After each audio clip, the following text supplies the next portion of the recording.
Essas pessoas, elas são loucas, sabe? Elas estão substituindo a inteligência e a observação empírica por dogmatismo ideológico. Isso é o problema do Guedes. O Guedes é um aluno medíocre de Chicago, não tem um papel relevante, nunca escreveu nada, nunca contribuiu, não sustenta um debate com o André Lara Rezende, nem de longe e tal, e parou de ler para ganhar dinheiro. E ficou com aquele dogmatismo que não percebeu nada que aconteceu, mesmo no ideário de Chicago. Hoje o Larry Summers, ex-secretário do Tesouro americano, está falando claramente, como constatação óbvia, que é a observação, em vez da intoxicação ideológica, que o papel dos juros negativos não está sendo eficaz para tirar o mundo da catatonia econômica. E que é preciso agora fazer um movimento fiscal. Parece eu falando, como sempre. Eu falo isso a vida inteira porque eu fui governador, camarada. Eu governei o Estado, fui o governador mais popular do país. Esse é que é o problema. Observação empírica, eu fui governador de um Estado, 8º Estado brasileiro, que não por acaso é o Estado mais sólido financeiramente do país. Eu fui prefeito da 5ª maior cidade do Brasil, que fazia 3 administrações que me antecederam, atrasavam os funcionários, nunca tinham pago o 13º salário. Saí de lá, prefeito de capital mais popular do país, para me eleger, ganhando na cidade de Fortaleza, em todas as urnas. A turma não dá valor a isso não, mas eu acho que é por aí que a gente avalia as coisas. Eu ganhei em todas as urnas, em 4 urnas eu tirei 100% dos votos. Mas o senhor acha que tem essa tendência? Isso. Essa tendência é clara. Por quê? Porque o neoliberalismo é ideologia ruim vendido como ciência boa.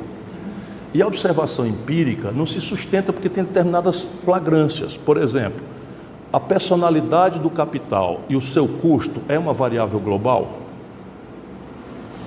É evidente que não. No Brasil você desconta um duplicata a 42% aqui no Distrito Federal, na Ceilândia, e o japonês desconta 2% ao ano. Se botar para competir, como o mito neoliberal propõe, um com o outro, com tal assimetria, essa outra economia morre. Mas você tem outras variáveis. Por exemplo, o domínio tecnológico é uma essencialidade ao ato moderno de consumo. Olha aqui o que é que nós estamos usando. Este domínio tecnológico é global? É evidente que não. Você hoje tem problema dentro da Califórnia.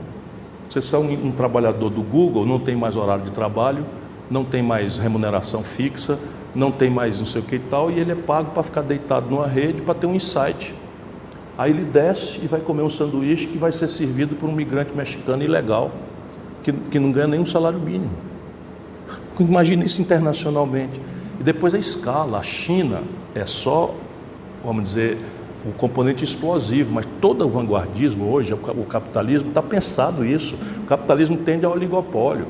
Mas, governador, a dúvida é se esses candidatos de esquerda podem se aplicar no... Sim, mas rapaz, o que é ser de esquerda? O PT pode-se dizer de esquerda? O PT, o que o PT faz? Qual é a economia política do PT e do Lula?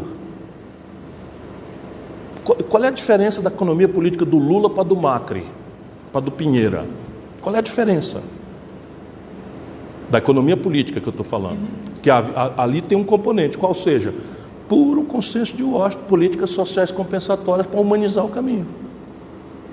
Aí deu um freado nas privatizações, tem uma diferença. Eu sou honesto intelectualmente.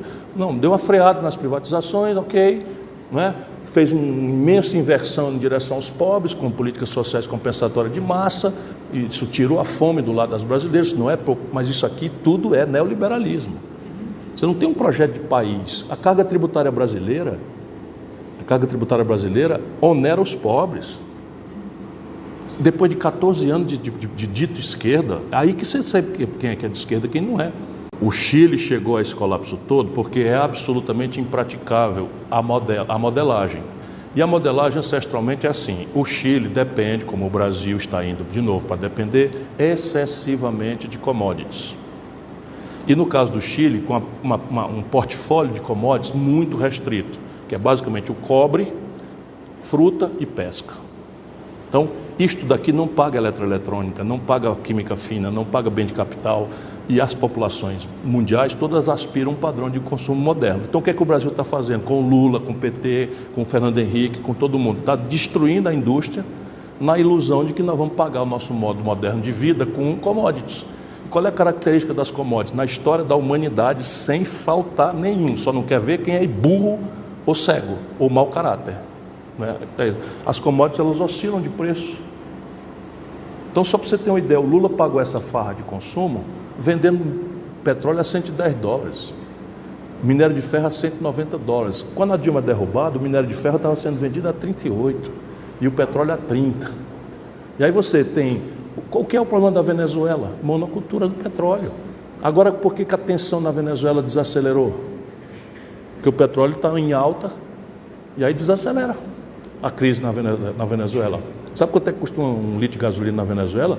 2 centavos, 3 centavos. Puro populismo, negócio de esquerda. Esquerda do cacete. Esquerda do cacete, todo um bando de mentiroso, um bando de demagogo, de caudilho, né, que não tem menor compreensão estratégica, que quer que o povo estabeleça uma dependência personalíssima de fulano. Isto é o velho caudilismo sul-americano. O que tem de esquerda, pelo amor de Deus?